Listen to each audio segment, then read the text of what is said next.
Ernst, and this is my second video for the Jazz Institute of Chicago's Jazz Links virtual jam session series. Since we can't play together yet at our jazz showcase, in the meantime, I get to talk about my favorite thing, which is jazz bass playing. So we talked in the first video about playing in half position, so finding all of the notes in the very first spot on our bass. And today I thought I would talk about the most important part of being a jazz bass player, walking bass lines.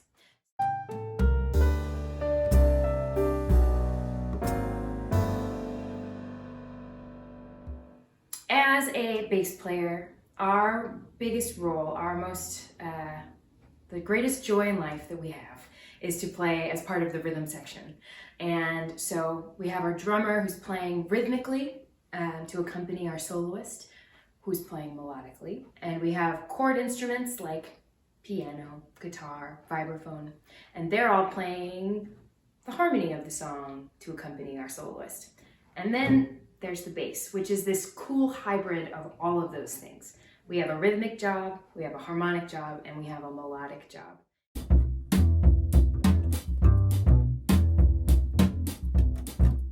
We'll start with rhythm, as all things should come from great rhythm.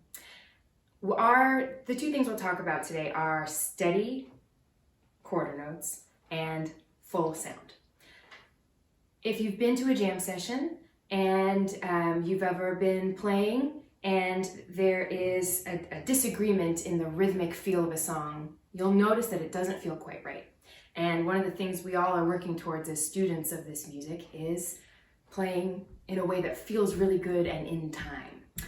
If you're lucky enough to play with our house band drummer, Marcus Evans, he plays the best quarter notes in all the land.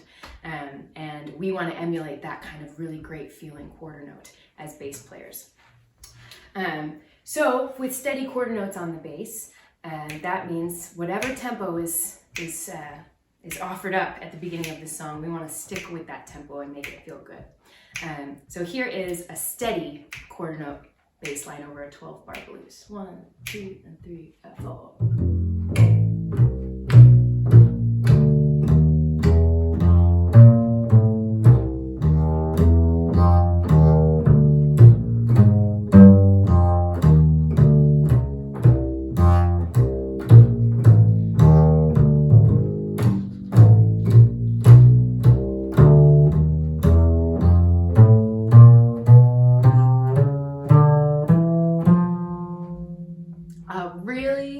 Common tendency is as we get further up the bass, so higher in pitch on the G string here, the tendency is to rush. There's less resistance on the string, so it gets easier and easier to pull. On the E string, there's a lot more tension and resistance. And on the G string, especially as you're shortening the length of it with your finger, it gets much easier. So that it's a lot, it's a trap. And we can play, we just get rushy in that time. So as you go up the bass, really keep that idea of steady in your mind so that it doesn't sound like this. 1, 2, and 3, 4. 1, 2.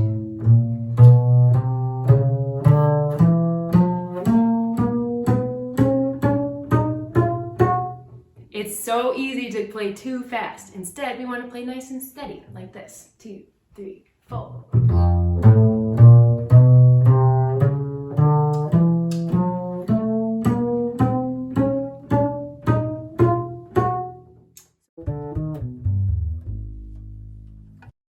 And now let's talk about full sound. You'll notice that I didn't say loud sound, and I didn't say like anything other than full. There is a tendency for kind of two different schools of thought about bass playing. There are sometimes people that like to play really in a place that feels very gentle and efficient, so that you don't have to work too hard with your hands. And then there's the group of people that are really trying to muscle out a really big sound to emulate early bass playing when they had gut strings and much higher they call it action. There's truly, especially with modern basses, there's a middle ground between those two things. So we want to find on each instrument the maximum sound for an efficient amount of energy. So if you've not played around with this before, here's a great way to start. So the further you play up the bass, the more mellow the sound. It's going to sound more round and not as percussive. So here's what it sounds like up here.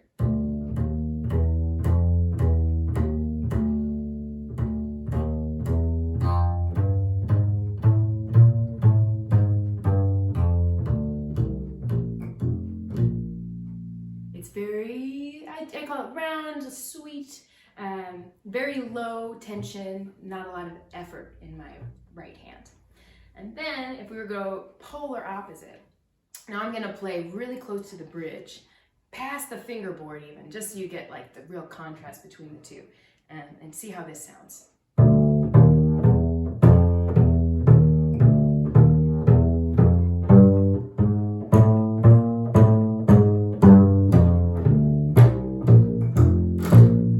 There's like a real percussive sound, and it's hard to pull.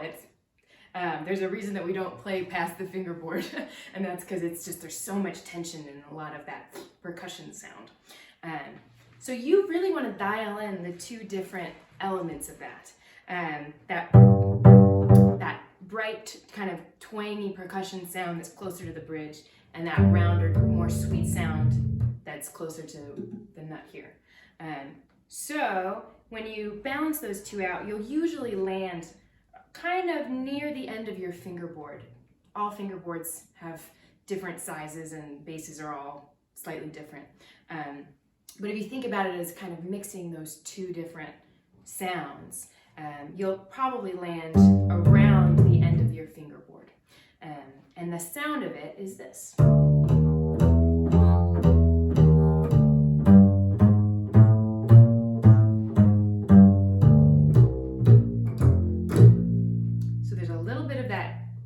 Clarity of towards the bridge, and also the roundness of further away from the bridge, and that gives you a good full sound.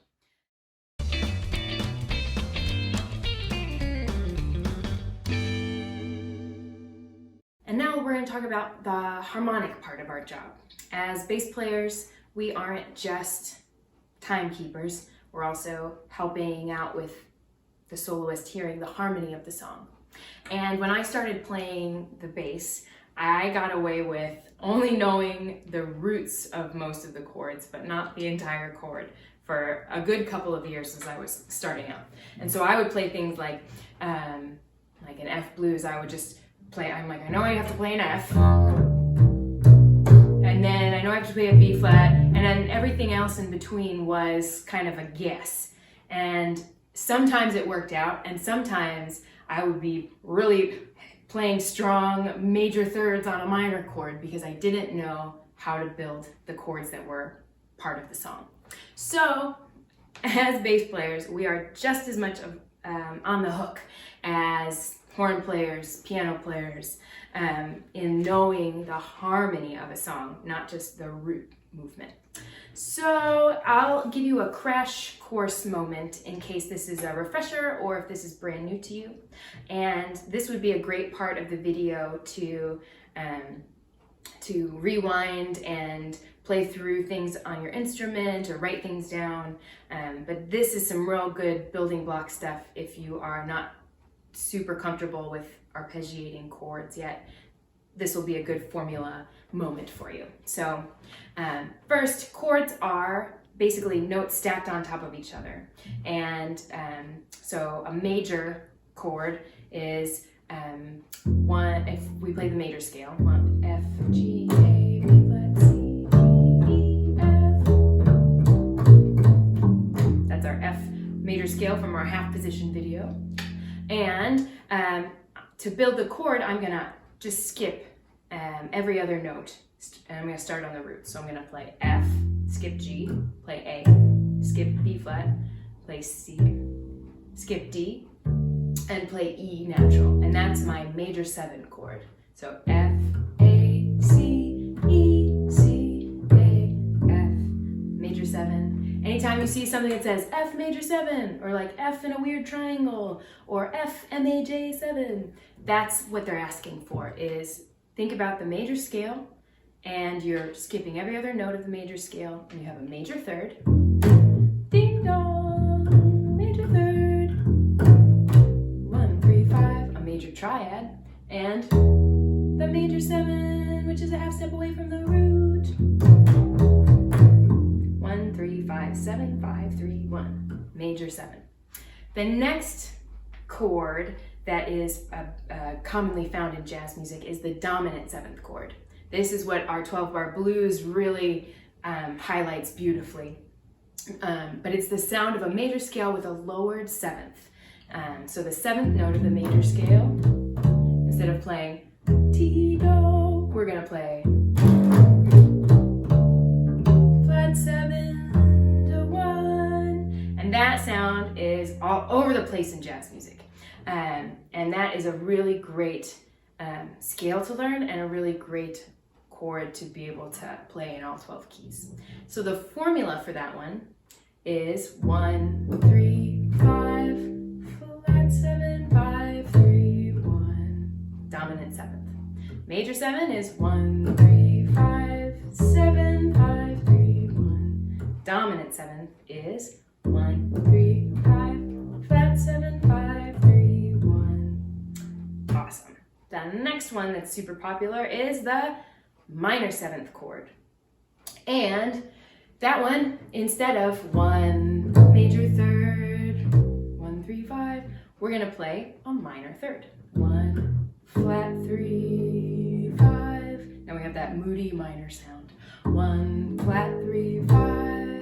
And we keep our flat 7 like the dominant chord. Flat 7, 5, 3, 1. 1, flat 3, 5. Flat 7, 5, 3, 1. Minor 7th.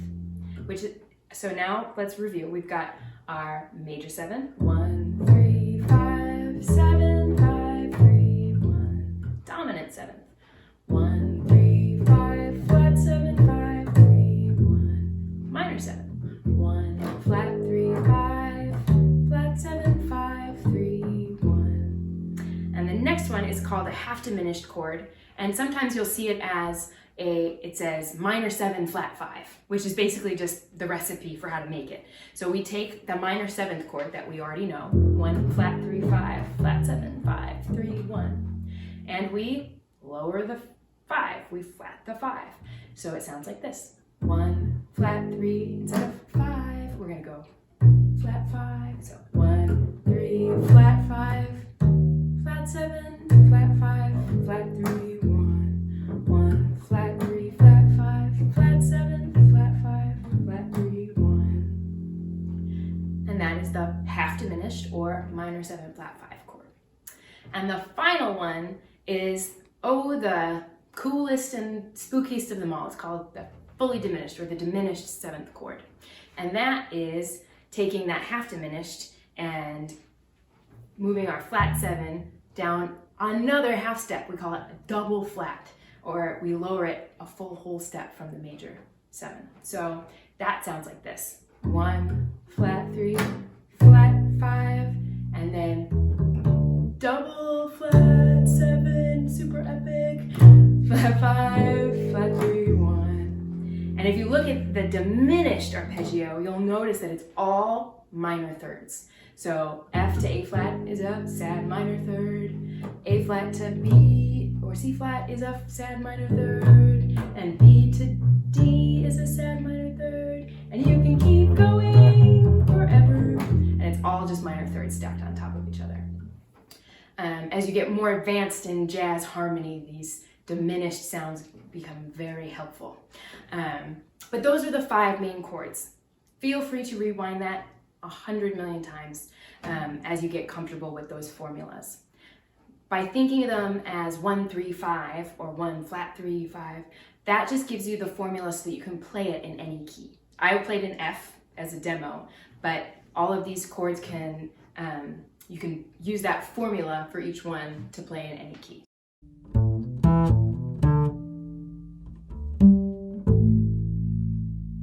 That leads us into our role as melodic bass players.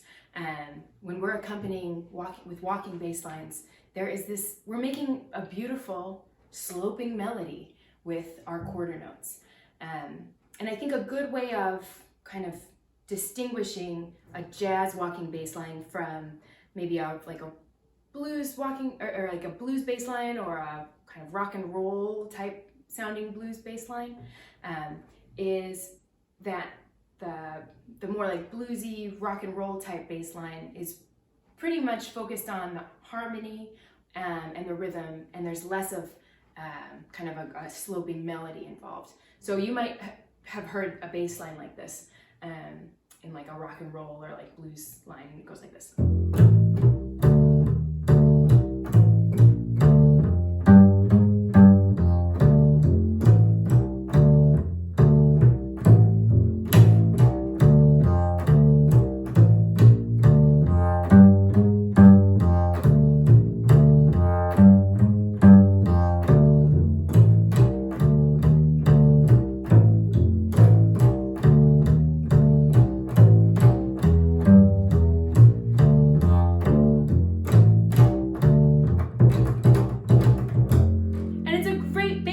There's like so much great music that uses that.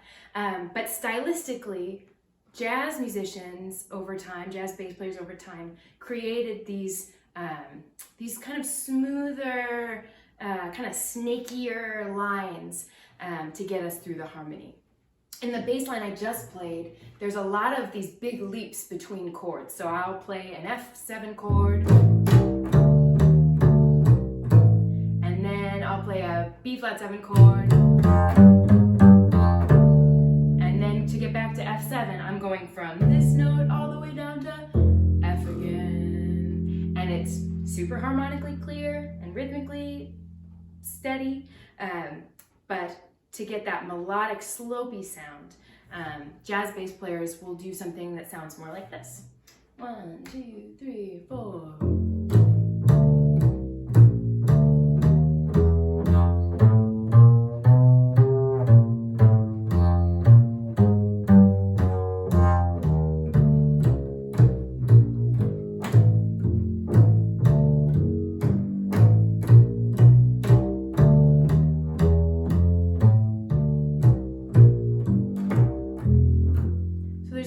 Gradual kind of up and down. There's more stepwise motion. I'm using more of the range of the bass. And you put on any great jazz record and you'll hear the great jazz bass players making these very sloping, cool lines. As just a way to get started, you can think about making your bass lines based on I've kind of come up with not a cheat sheet, but some general guidelines that will get you started. Again, probably the best way is to really listen and transcribe great bass players. And I found these tendencies or these trends based on listening to great bass players. But this is good for if you're just getting started and you have a jazz band concert in the next couple months and you want to start sounding more idiomatic. Here is a way to think about each beat of a measure when you're making a smooth walking bass line.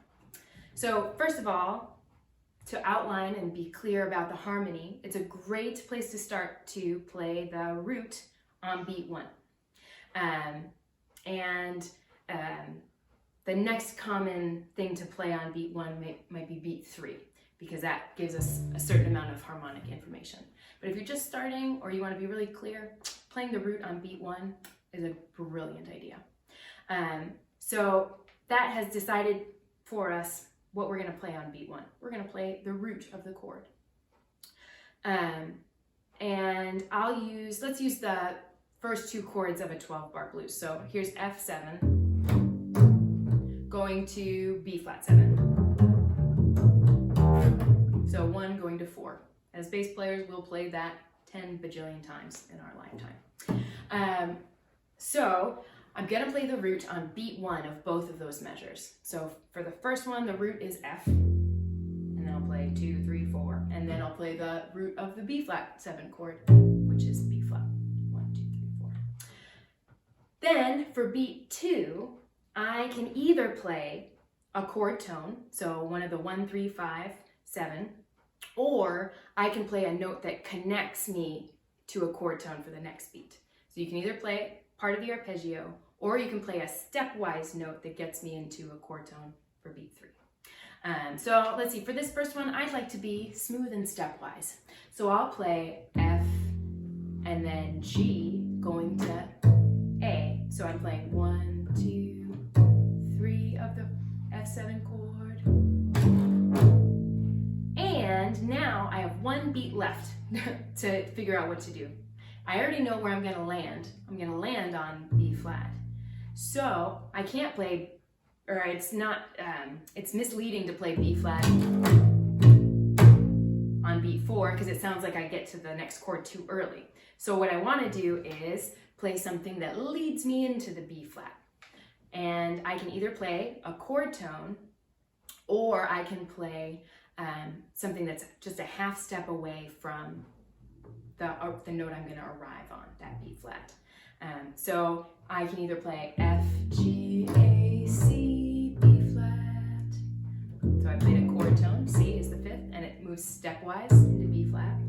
Or, and this is where jazz bass lines get kind of fun, is you also could not even play a note that's in the chord and play a B natural, because it's a half step away from my next note.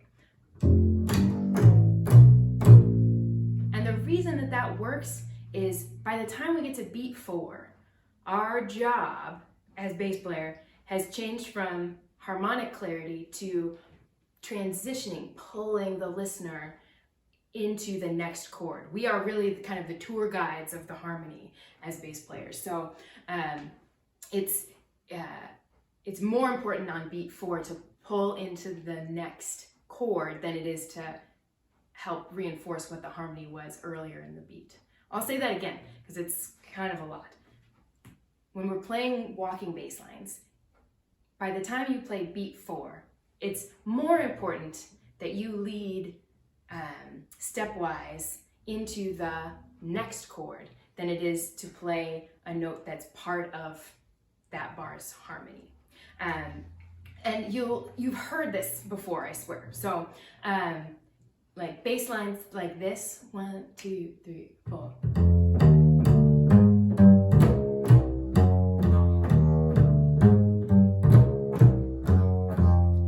Those are all half-step approaches into the next chord that don't really have anything to do with the harmony of the chord, but because it's pulling into the next thing, that is super pleasing for the listener and creates all this tension and motion, and it's great, it's the best. So beat 4 really is more connected to getting us into the next measure, the next chord, than it is the rock and roll kind of playing all chord tones for all 4 beats.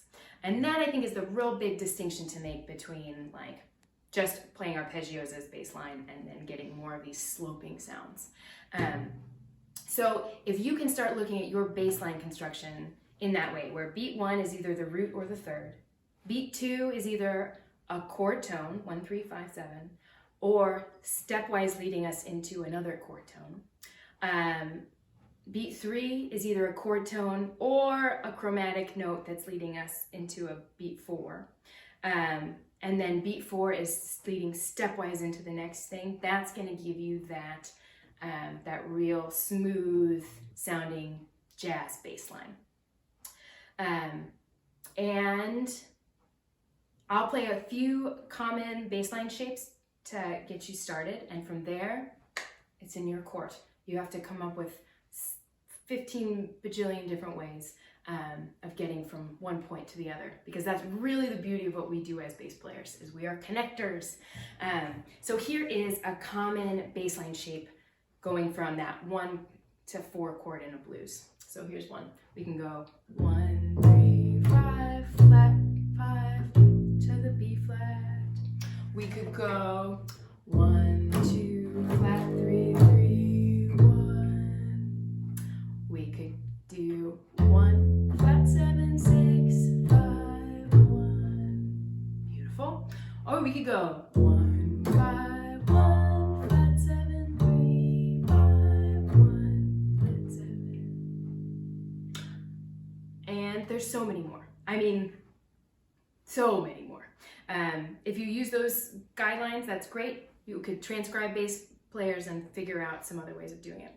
Then the other, like just as another example, another common chord progression that jazz bass players play is the 2-5-1.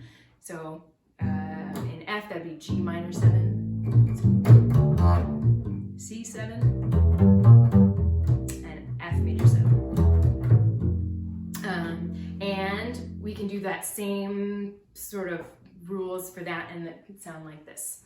1, 2, 3, going to C7. So that was 1, 2, 3. And now you'll notice I'm playing off major third on a minor chord, but because I just played a really clear minor third, this little note pulls us more into the next chord. So we are, as listeners, we don't think of that as being weird.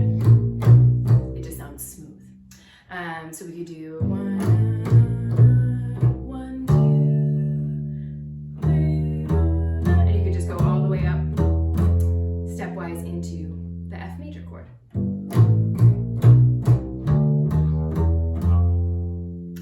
Another one you could do is, let's see, we go 1, 3, 5. So I arpeggiate, then do a half step going down into the 5, the C7 chord, and maybe I'll walk up the scale again, and then we arrive there.